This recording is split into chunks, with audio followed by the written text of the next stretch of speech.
Thanks for tuning in to another edition of AARP Foundation Experience Corps in the community. My name is O.S. Owen, and I am your host, and I am with the AARP Foundation Experience Corps program. And today in our studios, we have a very, very special guest, one of our stellar volunteers, Mr. Ron Wildman. Ron, thank you so much for joining us today. You know, it's been a pleasure. We've talked a lot. However, before we get into things, I want to show something to our viewing audience. So stand by while we have this quick, short video, and Ron's going to talk about it shortly after. President's right. Being our brothers and sisters' keepers is what American Graduate Day is all about, and it's got to start when they're young. We begin our second half hour discussing the importance of early education. Statistics tell us that students who are living in poverty, who aren't reading proficiently by the end of third grade, have a staggering 26% chance of dropping out of school. This is exactly the issue that AARP Foundation's Experience Corps is tackling. They team volunteer mentors who are 50 years and older with K through third grade students to give personal attention to those who might need a little extra help with their reading skills. And we're lucky to be joined by Lester Strong of the AARP Foundation Experience Corps. Also, one of their very best and brightest mentors from the city of Chicago, Ronald Weidman. Nice to have you both. So, Lester, why don't you start me off? What was the whole philosophy behind the Experience Corps? Well, it's twofold. First of all, because just as you said, Soledad, there's a recognition that if a child, especially in the American system, isn't reading by the end of third grade, a huge probability that they'll never graduate from high school. And what that means then is that all of the other risk factors begin to kick in: early pregnancy, gangs, drugs, prisons. And in fact, one statistic shows that in our prisons, the 2.5 million inmates, 70% of them can't read above a fourth grade level. So that's how predictive it is. So there's this recognition that we have to catch them early. The other side of it is that we know we have a growing population of older adults. And if there was some way, and this was really the brilliance of John Gardner, if there was some way to bring these older adults with these children who needed help, that there was a way to really have a transformative effect. That brings us right to Ronald, who is part of that transformative effect. In fourth grade, when you were a student, you had a very difficult time and you were embarrassed by a teacher. What happened? The teacher told me to stand up and read, man. I stood up and read. She said, "Sit down, boy, you can't read." And I was hurt. In the sixth grade, I had a teacher. He told my mother, "I'm going to keep your son back a half a semester to work with his reading and his math." And he helped me to make it through seventh grade and on to high school. So it sounds like your mentor really changed your life, literally, no exaggeration. So you're not a teacher. You didn't go on to become a teacher. Why did you decide that you would become an Experience Corps member? I think the fact that I had a successful career and I was able to retire, and I went back to school and got a degree in geography for my pleasure. And I said to myself, you know, I got to give back to what someone gave to me. And I jumped in there, and I'm very happy doing tutoring because I feel like I'm a rock star. The students appreciate me, and they give me something to get up every morning at 5:30 and get to the west side and drive an hour to get there. So walk me through then how you train your volunteers and exactly what you have them do. Our volunteers get about 25 hours of pre-service training before they ever see a child. And at the heart of that training is an adage that we say is that, how can you teach me if you don't know me? So the first and foremost, what we want them to do is to really connect with the child. That's the mentoring part.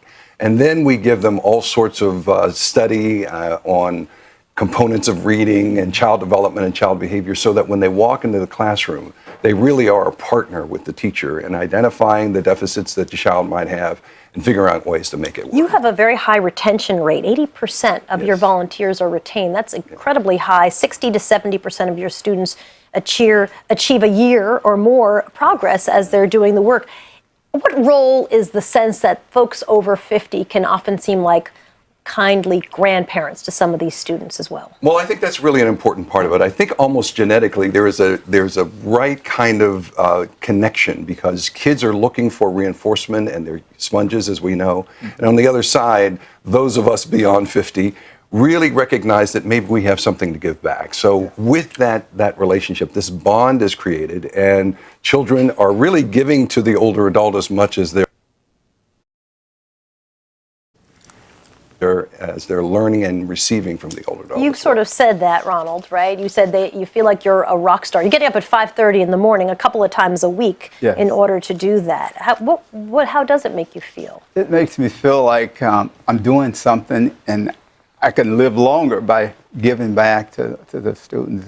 And it's just like they should pay me to do what I'm doing. Has it been a struggle to get folks who are over 50, 55 to join you in the Experience Corps? I mean, what do you think you need to tell more people to join? Well, I think Ron just said it. I think that when there is a recognition that you get more than you give by being in the relationship, I think that that's why people stay. And not only that, but there's an extraordinary health effect and beneficial effect to being a mentor and engaging. More physically fit, more mentally acute, greater social engagement, a greater sense of purpose, which you just heard Ron talk about.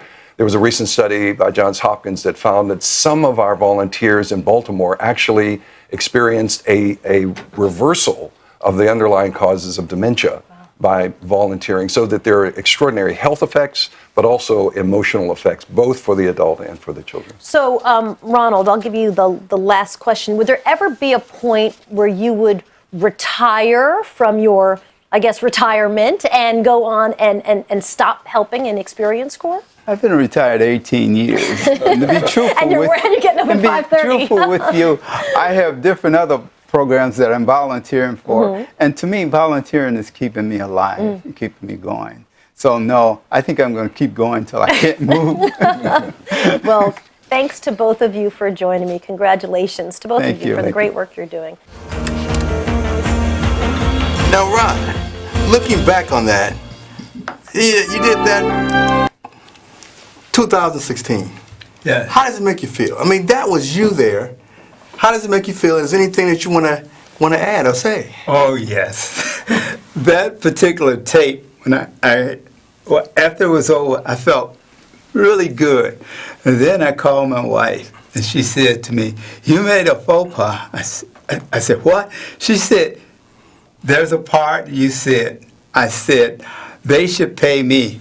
No, I was meant to say, I should pay them. And that's been bothering me every time I see that tape. Well, now you've had a chance to update it. Yes. And make the correction. I think most people understood what you were saying. Yeah. Now, Ron, what high school did you go to? I went to Marshall High School. Okay, so from Marshall High School, you struggled, you made it through. You've got 2 degrees now. You've got a liberal arts degree and you've got a degree in geography. And you volunteered in this program. What did this do for you? Tell us. And what would you say to our folks who are viewing to encourage them to be volunteers, especially the men?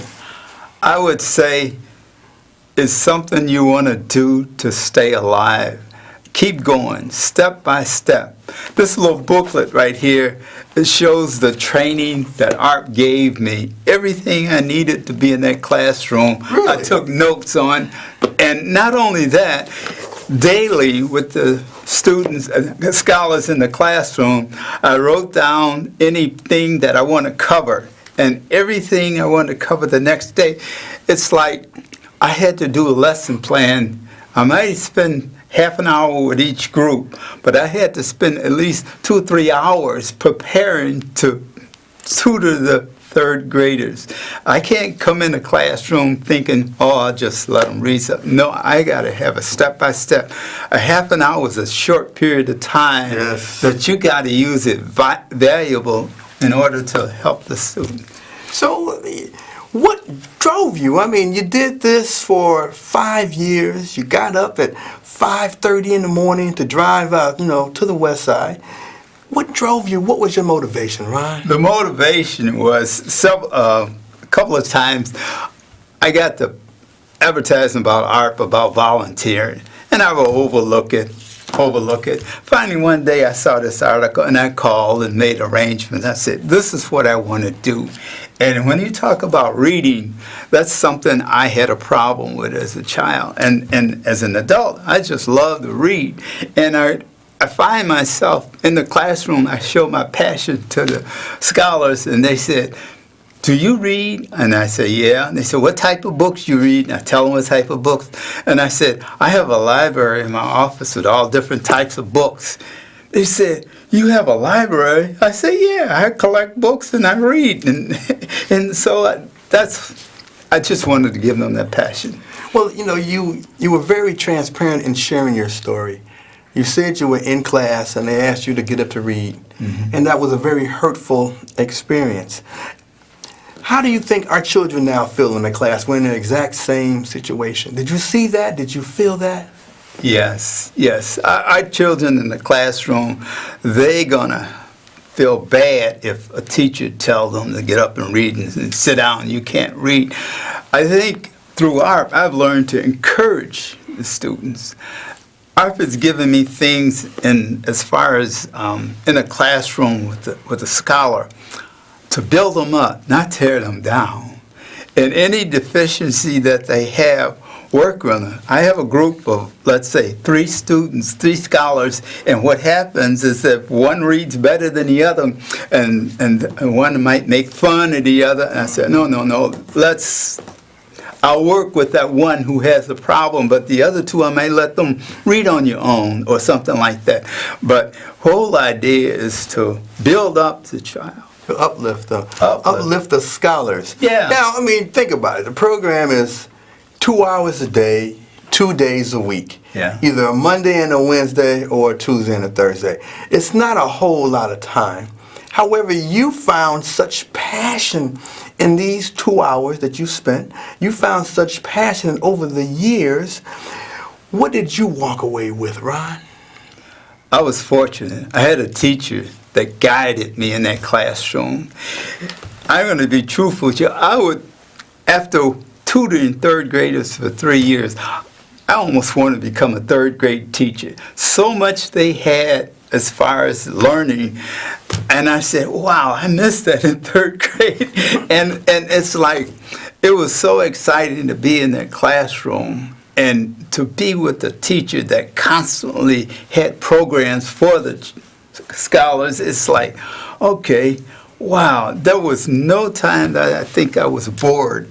And it was like something to help me, like you say, get up in the morning, but more so to be concerned about these young people that are trying to make it.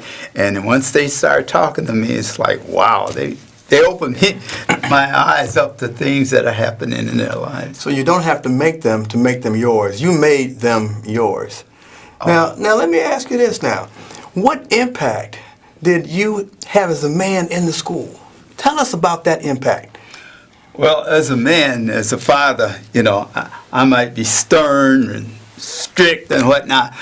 But in the classroom, those scholars taught me a soft part of me that I didn't know I had.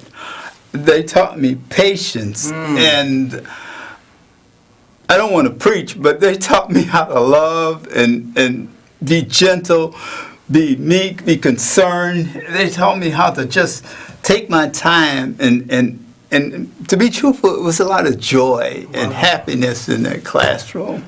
Well, you said before in the previous interview with Soledad and Lester that you're getting more out of the program than what the program is giving you, what you're giving to the program. Yes. You know, and we want to encourage our viewing audience that if you have the desire, you have the passion and the capacity, we need you to volunteer. We need volunteers. So I am the volunteer recruiter for the AARP Foundation Experience Corps program. It's 2 hours a day, 2 days a week, either a Monday and a Wednesday or a Tuesday and a Thursday. And it's just a little bit of time. And as we have Ron here, it makes all the difference. Now, as an adult, the program had an impact on you, watching the students grow, and you felt their pain because you were there. Yeah. So it doesn't get any better than that. Now, Ron, so you went back to school and got another degree. Why?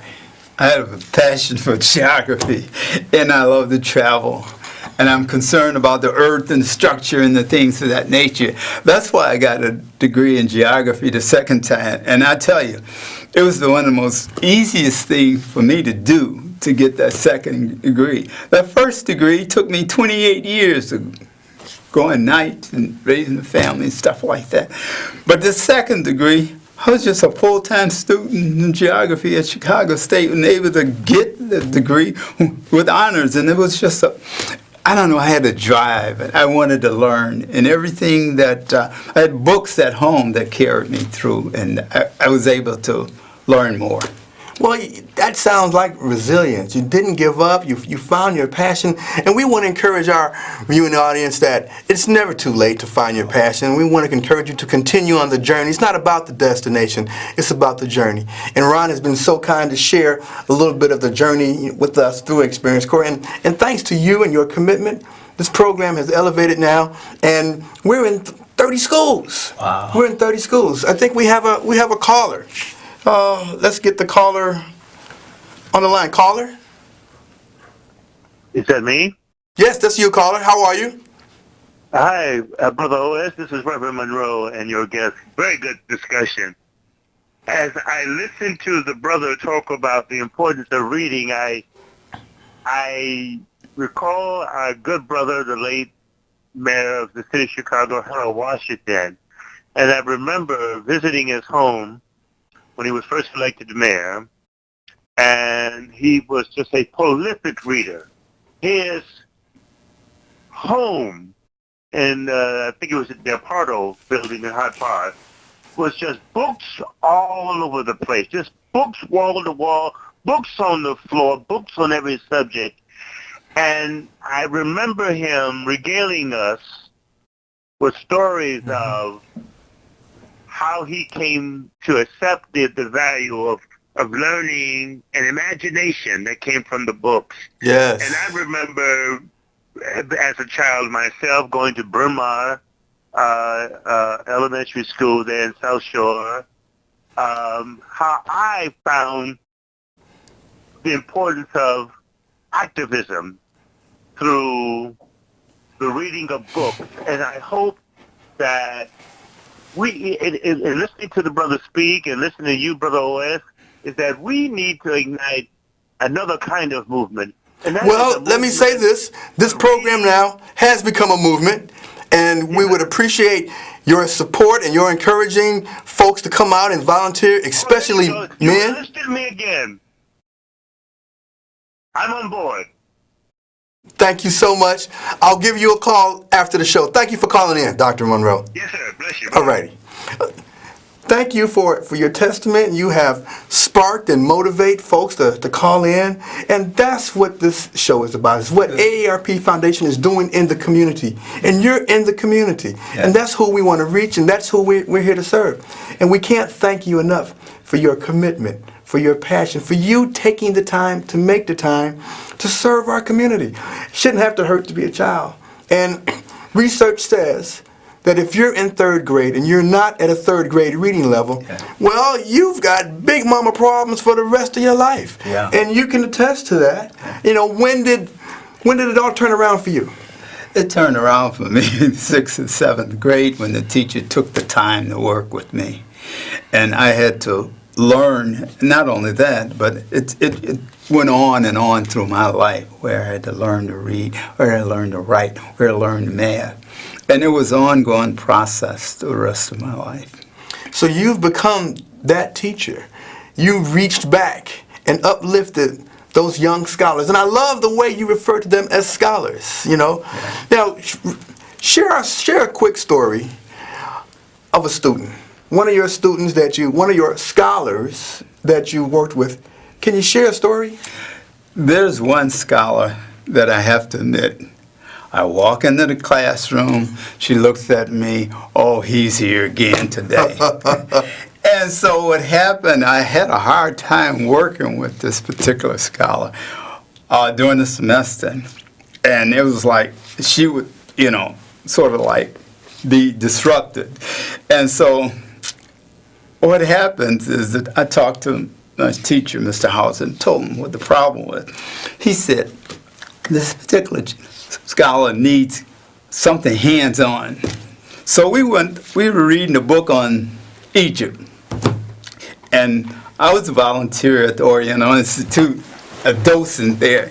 And so we read this book, And I had her and another student put together a poster with the timeline of the story of the book. And they did a beautiful job putting the poster together. And after that, they made a presentation to the class. Both of them were very shy and everything. But the thing I got out of it the most was the teacher was so impressed. The fact that she would actually get up in front of the class and actually say something, and the other one, who was just as shy as her, would present to the class everything that was in this book, step by step. I showed them pictures from the Oriental Institute, and they put it on that poster, and everything that was in the book, pictures, words, they broke down definitions like sarcophagus. They explained what it was and different things in Egypt.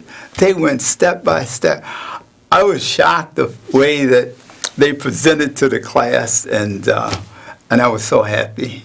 Well, you build self-confidence. And just listen to you tell that story, you should see your face. You're lighting up with so much passion and joy.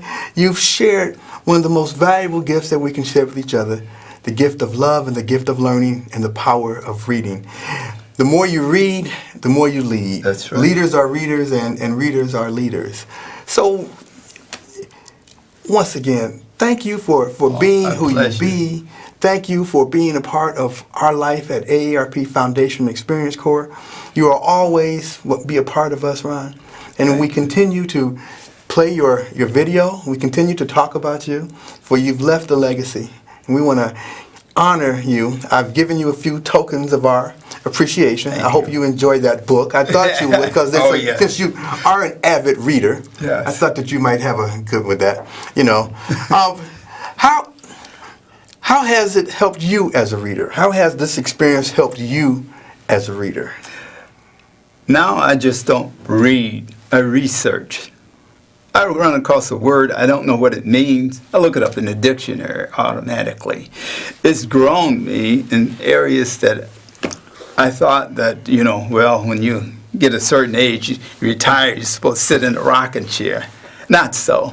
That's so far from the truth. Is that correct, right? You sit in a rocking chair only because you can't move like you used to. But it has helped me grow and to find out in details a lot of things that has really made my life quality. Quality of life. So we could or should expect a book soon from all this research. What do you say? You've got a book in you? I'm sure you've got 1 or 2 books in you. Yes, I really do, but it's hard sometimes to sit down and write and get organized. I'm one of those people not necessarily organized, but I should do it. You should do it, and maybe we can find a volunteer to assist you to record the stories, and you just dictate it, and they can record it and then jot it down. I'd say don't put it off any longer. Okay. You've got a wonderful story to tell, and you've shared so many wonderful stories with our young scholars. How does reading help your math? Oh, math problems are difficult, and reading helped me in math because I was a major in engineering and science, and the math problem, I had to understand what really was said. And reading helped me to break it down step by step. Okay. So not only did you have an opportunity to enhance the scholars, you had an opportunity to be enhanced yourself by the program. Yes. And watching those young scholars light up and knowing that you had a hand in that. Yeah. I love that story. And that story is a book all by itself. The mere fact that you took the time and the patience that was given to you so many years ago. Yes. What they say, you brought it forward. And we're going to continue to encourage folks to bring it forward. Once again, we are here in the studios with Ron Wildman, a seasoned, stellar AARP Foundation Experience Corps volunteer. And his years of service have been a tremendous impact on our program here in Chicago. And if you have the desire or have the time and the capacity, you too could be a stellar volunteer like Ron. Touch some young scholars' lives, enhance them in the world of reading, open and increase their imagination. Please reach out to us at the AARP Foundation Experience Corps program. And that number is 312-660-8888. 312-8655. 312-660-8655. My name is O.S. Owen, and I am your host, and we must give a lovely shout out to our stellar producer, the Black Butterfly, and all of the folks out there who are supporting this program. We have a wonderful team at the foundation, and we're just waiting to add you to our team. Thank you for tuning in, and we're going to look for you with the AARP Foundation Experience Corps in the community. We'll see you soon.